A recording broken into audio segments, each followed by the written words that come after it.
season. Kawhi dropping 35 points in the win. Raptors ahead of schedule, or is this what you expected, T-Mac? Oh, this is what I expected. I mean, these guys are really good. Kawhi, I mean, everything was really predicated on Kawhi coming back from his injury. And he looks very healthy, leading the charge. But I won't be surprised if these guys take the #1 seed in the East again. I just want to see what they're going to do when they get to the playoffs. You said that Boston's winning the title this year. That doesn't mean they have to get the #1 seed. He changed week to week. You go with Boston, Toronto. No. Yes, I did say that, but that doesn't mean they have to have the #1 seed. They didn't have the #1 seed so last year. So they'll get the #1 seed, and Boston's going to beat them. I stand correctly. You see, stuttering. They don't have to have the #1 seed. To his point, I will say the last few years that the Cavs made the finals, they certainly were not the Didn't have the #1 seed. What do you think about the Raptors? I think they had a schedule because coming in, I didn't know what to think because I didn't know there was uncertainty surrounding Kawhi Leonard and his injury, like Max said. But this guy's playing at an MVP level. I mean, you got to give some credit to Lowry. I mean, they got a whole new coaching staff. Oh, man. I mean, they got not actually a new coach, an old voice that they had that they moved to the It's not just that. You have to look at their young guys. They bought in. Their young guys have gotten a lot better, man. And they're supporting Cavs. Van Fleet, whatever his name is, he's looking damn good this year. Charles Barkley all of a sudden? I just gave him like 3 different names. That's right. That's fine. He's good. He gets all of them. He gets all of them. Balling, but regular season is regular season.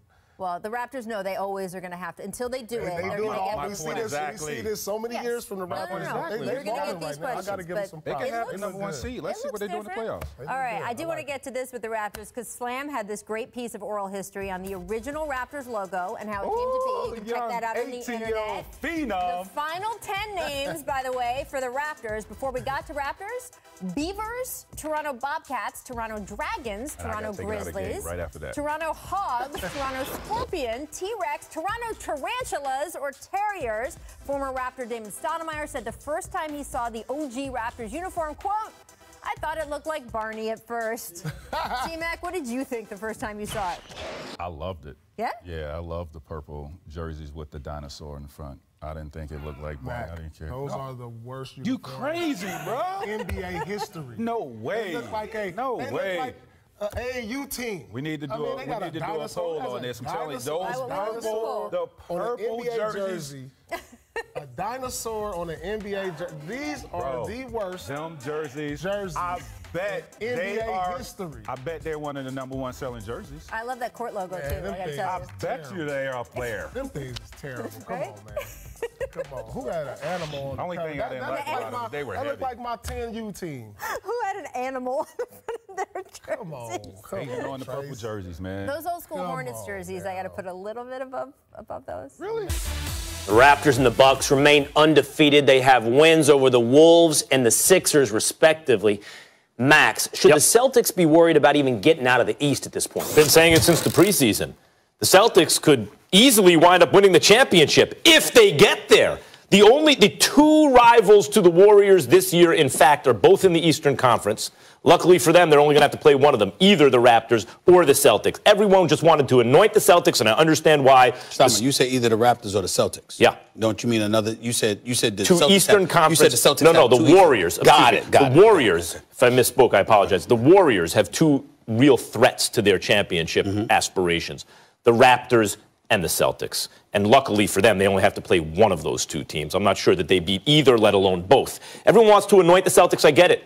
You talk about the bench on the Celtics. The Raptors have this great bench. That's Masai Ujiri's trademark, both in Denver and now in Toronto. But in fact, it's the Celtics starting 5 that everyone really is reacting to. They got the bench, they got the coach, but the starting 5, it's like, oh my God, where's the weak link? These guys are all great. Toronto doesn't have that quite. But Toronto has the best player on either team. Kawhi Leonard is, along with the Greek Freak, one of the 2 best players in the Eastern Conference. I believe when he's healthy, along with LeBron James and maybe AD, one of the 3 best players on planet Earth. When last seen healthy, guys, Kawhi Leonard had a 23-point lead on the Warriors in the playoffs. The moment he got hurt, the lead evaporated and they got crushed. by the Warriors. The Spurs did. Kawhi Leonard was the best player on multiple championship teams. Kawhi Leonard's been a finals MVP who was unanimously recognized, universally, as the greatest defensive player in the game, who will take the other team's best perimeter player every single night and do as good a job as anyone could possibly have done in the history of basketball. But then he turned into a guy who would also give you 25 on the other end and do it very efficiently. Shot 44% from three one season, taking a bunch of threes. They just replaced DeMar DeRozan, who is not capable of being the best player on a championship team, with a guy who already has a track record of demonstrating he could be the best player on a championship team. And they gave him a defensive crime partner, the perfect 3-and-D guy at the 2, and Danny Green to run with him. The double chase down block is, like, to me, the most memorable play of this season so far.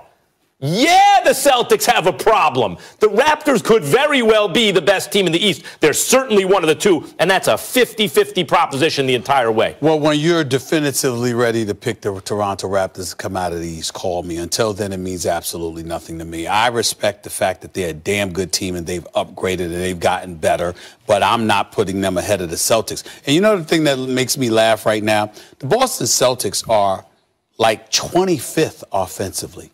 Do we really think that's going to last? Kyrie Irving's averaging like 16 points, shooting 18% from three-point range. Do we really think that's going to last? Their leading scorer for the Boston Celtics right now is Jason Tatum, 17.5 points a game. Do you really think that's going to last? Jaylen Brown isn't even averaging in double digits. Do we really think that's going to last? Here's the reality.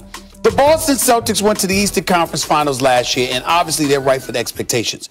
But not only do they have to implement Kyrie Irving and Gordon Hayward back into the mix because they were both out last year, they're doing it with Gordon Hayward having minutes restrictions. He's restricted to 25 minutes or less. So we don't know but this is no indication, rather, what Boston is going to look like as the season progresses. When it's all said and done, after 82 games are played, and we walk into the playoffs, come talk to me then, because I started this season saying Boston is going to the finals, and I'll say it again.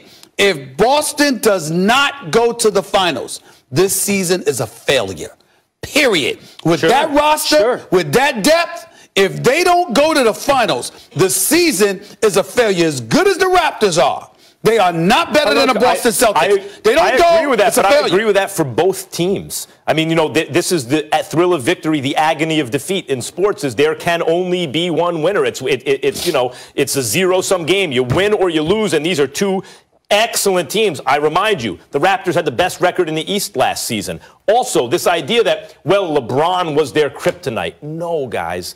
Look, DeRozan's an excellent player. He's an all-star caliber player. DeRozan is not an MVP caliber player. He is not the kind of guy where you look at, you go, would they have been swept by anybody else? He was their kryptonite.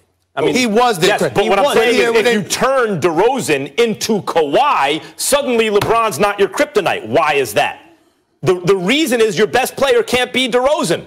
But when you go presto changeo and he's Kawhi and he's running with Danny Green, that is a whole you need more shooting. You got it. You need better defense. I mean, my goodness, congratulations. I'll give you a trophy. DeMar DeRozan is not as good as Kawhi Leonard. Stop the presses. Nobody knew that. Here's the reality. The bottom line is the Toronto Raptors are better. We get all of that. But they still should not be better than the Boston Celtics. They won more games last year and they got better, correct? So what? And they got better, right? I don't care. You know what's interesting? Did the best team always win the most games in the season? Nope. Thank you. You know what's interesting? Thank you. Now and they didn't last year, but now they are. Sometimes you bury your most scandalous take right off the bat. Go ahead. And then you go on and give us a bunch of words and start arguing over Raptors Celtics. What I found most offensive in your entire diatribe It's my smartest point he's going to put. was Yes. that you feel like the Boston Celtics, who should be closer to the Warriors this year than in any competition in the past couple of years coming out of the East, the Boston Celtics or the Toronto Raptors, the Warriors might not be able to beat them. Why do you keep doubting a historically great team? As good as I think the Celtics are, and you're right, they need to be in the finals, let me be clear about something. This is still the Warriors' world. This is still the Warriors' Well, I will tell you why. There are pieces of evidence. First of all, the Warriors have now been to 4 finals consecutively. This would be their 5th. At a certain point, you're playing like an extra season that no one else has to play. Difficult to keep that together. It's the reason it hasn't been done since the Celtics' great dynasties, where you're winning 4 championships in a row. That's one. 2, They went to Game 7 against Houston. Houston was missing their second best player. They went 1 for 30 from outside, and still the Warriors only won by single digits, which tells me they can be had. They can be beaten 3. This idea that they're invincible comes from whooping up on bad Cleveland teams that had LeBron James, which is why they got out of the East. And the rest of the East. The reason LeBron got out of the East is because the Celtics were missing arguably last year, certainly their best player, but maybe their 2 best players. That's why they got out of the East in the first place. The Celtics now have those 2 guys. The Toronto Raptors have gotten much better by swapping out DeRozan for Kawhi Leonard. The Warriors are. It's not that they're vulnerable; it's that these are 2 other great teams. So who's the Warriors going to play in the finals? Yeah, I'll go Raptors. Sure. Okay. About time. Oh, you got it. You got it for June. I got something for June. Somebody had to ask. Just writing down here. Warriors dynasty built on beating bad teams. Just writing that one down. You'll deny it in June. Lucked out with CP3. Let's be honest. It's been a